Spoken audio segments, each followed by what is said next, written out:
अस्सलाम वालेकुम।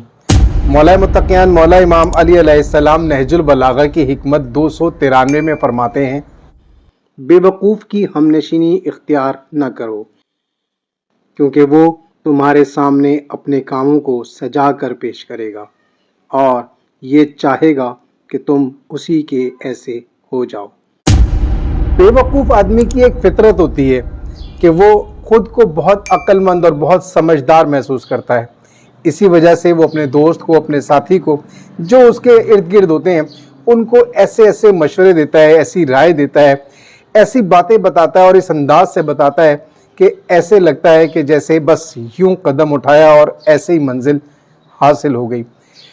इतने दिलकश अंदाज में वो ऐसे मशवरे पेश करता है, ऐसी बातें उसको समझाता है कि इंसान कितना ही बचना चाहे, कितने ही अकल लगा ले, कभी ना कभी उसकी जद में आ ही जाता है, उसकी बात मान ही लेता है और यूं उसे बड़ा नुकसान उठाना पड़ता है या उस बेवकूफ़ी की वजह से वो किसी ज़िल्लत का भी सामना करता है। इसीलिए आप अलैहिस्सलाम फरमाते हैं कि ऐसों की हमनशीनी से, यानी उनके साथ उठना बैठना ही तर्क कर दें, ऐसों के साथ मेल जोल ही ना रखें, क्योंकि कभी ना कभी ऐसा ज़रूर होगा कि आप उसके दिलकश और हसीन किस्म के मशवरे को मान लेंगे और कोई ना कोई नुकसान उठा बैठेंगे।